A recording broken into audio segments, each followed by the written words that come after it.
America on the world stage. Insurrection in the Philippines. Filipinos assumed they would be granted freedom after the war like the Cubans. Open rebellion began February 1899. Emilio Aguinaldo declared the Philippines independent. Anti-imperialists redoubled their protests. The U.S. fighting to free Cuba was now waging a war 10,000 miles away and depriving the population of their liberty. Atrocity stories boosted their protests. Insurrection finally broke in 1901 when Aguinaldo was captured. McKinley appointed a Filipino commission to make appropriate recommendations in 1901, led by William H. Taft, who called Filipinos his little brown brothers. The U.S. instituted education, sanitation, public health, and infrastructure reforms, though Filipinos remained resentful. The Philippines finally got their independence on July 4, 1946. The foreign powers in China were lured by huge Chinese market and missionary zeal. By the late 19th century, Japan and Western European powers had carved much of China into separate spheres of influence. American manufacturers feared Chinese markets would be monopolized by Europeans, while American missionaries had a number of groups in China. The Open Door Note was issued by Secretary of State John Hay. He urged all the great powers to announce that in their leaseholds or spheres of influence they would respect certain Chinese rights and ideal of fair competition. The Open Door gained wide acceptance in the U.S. The policy, however, did not gain international acceptance as it was weak and relatively short-lived. The Boxer Rebellion of 1900. Millions of Chinese were enraged over the open door policy. Super patriotic group of Chinese boxers killed over 200 missionaries and other whites. A multinational force of about 18,000 men arrived to put down the rebellion. Victorious allies assessed an indemnity of $333 million. The U.S. share was $24.5 million. Hay announced in 1900 that henceforth the open door would embrace territorial integrity of China in addition to its commercial treaty. It sought to eliminate the carving up of China with Boxer outrages as a pretext. Hay did not ask for formal acceptances. China was thus spared partition during these years. The election of 1900 saw the Republicans nominate McKinley and Theodore Roosevelt as his running mate. The Democrats nominated William Jennings Bryan.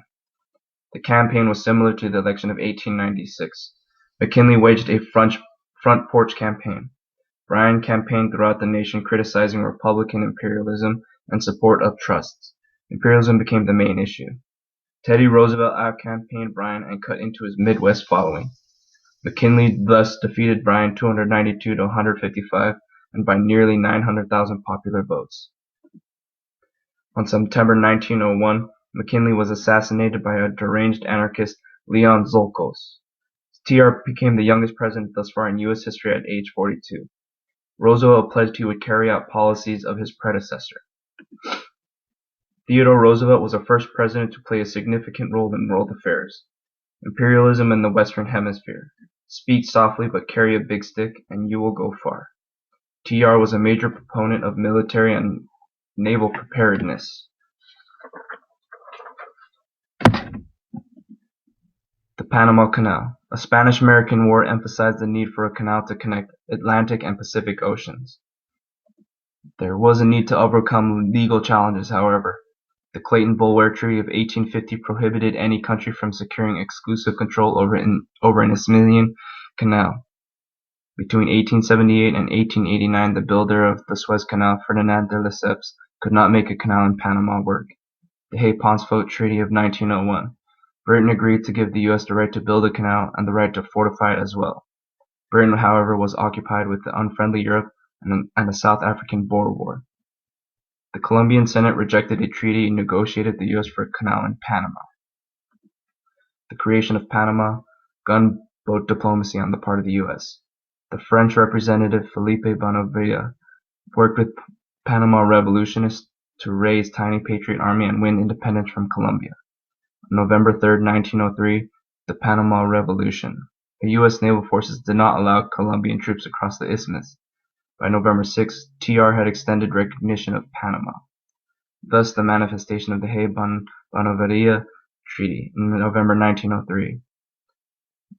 Bonavia was now a Panamanian minister despite his French citizenship and signed a treaty in Washington with Secretary of State John Hay. The provisions of the treaty were as follows. The U.S. would pay Bonavia's new Panama Canal Company $40 million, and a zone of the canal was widened from 6 miles to 10 miles. Roosevelt's role in the Panama issue became controversial, although the American public initially saw Roosevelt's role in Panama as a politically legitimate.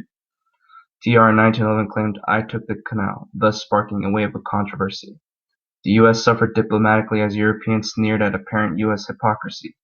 Latin American countries grew weary of the "colossus of the North" in the face of Puerto Rico, Cuba, and now Panama.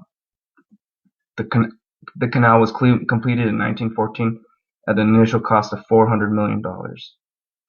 The organization of the project was perfected under Colonel George Washington Goethals. The Colonel William Corliss made the canal zone safe by using sanitation methods he also used in Hannibal.